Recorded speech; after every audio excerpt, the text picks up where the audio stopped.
यह कोई पहली बार नहीं है जब बिहार के मुख्यमंत्री नीतीश कुमार के बेटे निशांत कुमार को लेकर सियासी चर्चाएं हो रही हैं।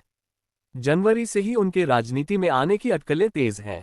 पार्टी के अंदर भी नेतृत्व परिवर्तन को लेकर नए सिरे से चर्चा शुरू हो गई है।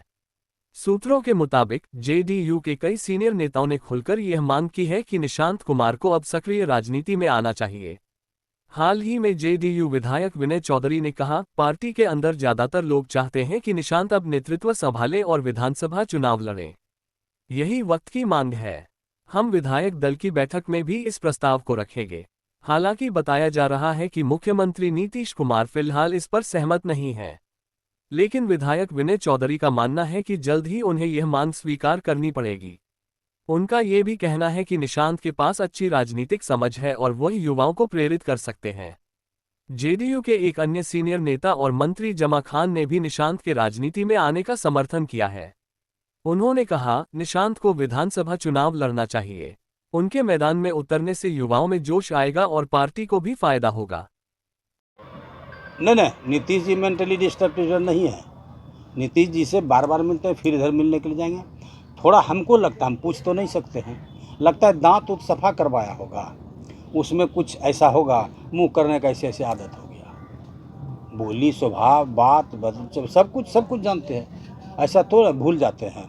लेकिन भूलने का तो हमको भी बीमारी आ गया तब रहो। मुख्यमंत्री का पुत्र, हम एक ही बात कहते हैं, निशांत जी को आना चाहिए, हम लोग लाएंगे, इसमें दो मत नहीं है। अगर निशांत जी पार्टी में नहीं आता है तो जदयू में भगदड़ मच जाएगी। कोई आरजेडी में, कोई भाजपा में, कोई आरएस लोसपा में, कोई कहाँ, जितना पार्टी सब में चला जाएगा। तो आधे इधर आधे इधर। हाँ, नहीं आधे नहीं, बाधे कोने कोने, जहाँ जिसको छलांग लगा के भागेगा। इसलिए निशांत का आना जरूरी है। उनके आने के बाद ही जदयू बरकरार रहेगी। क्या लग रहा है, पार्टी चला सकेंगे निशांत कुमार, आगे बढ़ाएंगे? निशिकांत जैसे नीतीश कुमार जी इंजीनियरिंग पढ़ के, वो भी इंजीनियरिंग करके बैठे हुए हैं, इंजीनियर हैं, माथा है। सब लोग कहता है गांजा, कहाँ गांजा कोई पीते देखा है? कितना सुंदर बयान देते हैं, बोलते हैं, सब सुलझे हुए। वो देख लिए, इलेक्शन कमीशन जो लागू किए वो सही लागू किए। इलेक्शन कमीशन को लोगों से कोई लेनी देनी नहीं है। आम पब्लिक पर समझ में नहीं आ रहा है। उन्होंने ये बोला, जैसे हम नॉमिनेशन पेपर देने के लिए जाएंगे या बीएलओ मेरे यहाँ आएगा, बीएलओ मेरे यहाँ आएगा तो बीएलओ वाले को हम दे दिए वोटर लिस्ट का नाम। अगर बीएलओ जमा नहीं किया, वहाँ पर वो मास्टर ने जमा नहीं किया, हमारा ये कहने का मतलब नॉमिनेशन पेपर भर ही नहीं सकते हैं। जब हम कई बार एमएलए बने, हम यह सोचते हैं तो आम लोग को क्या दशा होगा। ये परेशानियां है, ग्रास रूट पर कहते हैं, ये परेशानी है आम पब्लिक को, समझ में नहीं आ रहा। ऑनलाइन किसी भी चीज़ में ऑनलाइन सब कर सकता है। मतलब आप कहना चाह रहे हैं कि पहले उसको अवेयरनेस करना था? बिल्कुल। इतना कम समय में हो पाएगा? हाँ, देखिए प्रयास कर रहे हैं, हम लोग भी लगे हुए हैं, कैसे हम लोग अपने जान बचा ले अपने आप को।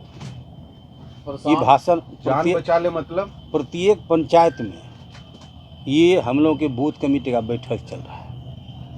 एक दिन में 2 कमेटी का बैठक करते हैं, उसमें आम पब्लिक जुड़ता है, पब्लिक मीटिंग हो जाता है। क्या बोलता है वो? उसमें समझाते हैं हम, वो सरकार का जो वो इलेक्शन कमीशन का जो नहीं, हमें से केना की करवे, हमके लिए आपके यहाँ आएगा, वो वोटर लिस्ट में नाम हो या कुछ ऐसे आप नाम जुर्माने करने, तो वोट डालने का अधिकार नहीं रहेगा।